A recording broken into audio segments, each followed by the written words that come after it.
আসসালামু আলাইকুম। BD Times 24.net সংবাদে স্বাগতম। মাদানী কমপ্লেক্সে ফ্রি মেডিকেল ক্যাম্প অনুষ্ঠিত। আল্লামা মুফতি হাফিজউদ্দিন পীর সাহেব দিঘিরপার এর তত্ত্বাবধানে মাদানী কমপ্লেক্সে ফ্রি মেডিকেল ক্যাম্প অনুষ্ঠিত হয়েছে। মঙ্গলবার বিকেল 3টায় মাদানী মজলিস বাংলাদেশের ব্যবস্থাপনায় ও আন্নুর ডায়াগনস্টিক সেন্টারের সহযোগিতায় দিঘিরপার পূর্বরাখি হাফিজনগর মাদানী কমপ্লেক্সে এ মেডিকেল ক্যাম্পের আয়োজন করা হয়। দুপুর 3টা থেকে বিকাল 6টা পর্যন্ত প্রান্তিক মানুষের মাঝে চিকিৎসা সেবা প্রদান করা হয়। চিকিৎসার পাশাপাশি ঔষধ প্রদান করা হয়।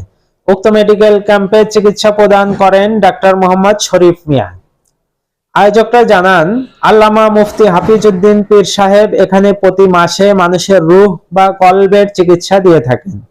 মানুষের রূহ বা কলবের ভিতরে যে রোগ আছে সে রোগের চিকিৎসা করে থাকেন। এখন থেকে তিনি চিন্তা করেছেন যে এখানে মানুষের শরীরেরও যেন চিকিৎসা করা যায়।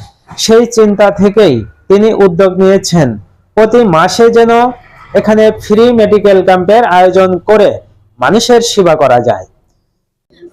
আমি একটা কথাই বলবো যে আমাদের আল্লামা মুফতি হাফিজউদ্দিন দামাত বারাকাতুহুল আলিয়া উনি মূলত মানুষের ইসলাহ, মানুষ সৃষ্টি হয় দুটি উপাদান দিয়ে, একটা হলো শরীর আর একটা হলো রূহ। তো উনি হলো মানুষের রূহের চিকিৎসক, আল্লাহ প্রদত্ত আওলাদ রাসূলের খলিফা। তো উনি তো মানুষকে প্রত্যেক মাসে মাসে এখানে মাদানী কমপ্লেক্সে আমাদের রূহের চিকিৎসা করে থাকেন।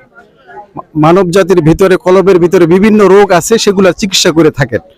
তো এখন থেকে ইনশাআল্লাহ ওনার এই চিন্তা ভাবনা, এই নিয়ত আছে যে প্রত্যেক মাসে মানুষের যেন শরীরের চিকিৎসা হয়। এই চিন্তা ভাবনা থেকেই ওনার এই মূলত এই সুদূর প্রসারী চিন্তা ভাবনা। এই ক্যাম্প মূলত আমাদের এই প্রতিষ্ঠানের মাদানী কমপ্লেক্সের প্রতিষ্ঠাতা এবং মুতাওয়াল্লি আল্লামা মুফতি হাফিজউদ্দিন সাহেব দামাত বারাকাতুহুল আলিয়া, উনি ফিদায়ে মিল্লাত আসাদ মাদানী রহমাতুল্লাহ আলাইহির একজন বিশিষ্ট খলিফা।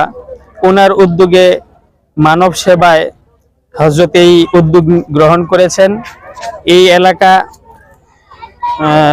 দরিদ্র মানুষের বসবাস অনেক বেশি। উনি যেহেতু একজন ওয়ারাসাতুল আম্বিয়া, নবীর ওয়ারিস, এই হিসেবে ওনার দর্স তাদরিস অর্থাৎ ইসলামী শিক্ষা আর বিস্তার কেমনে মানুষের মধ্যে হয় এই বিষয়ে কাজ করতেছেন। মানুষের আত্মশুদ্ধি নিয়ে কাজ করতেছেন।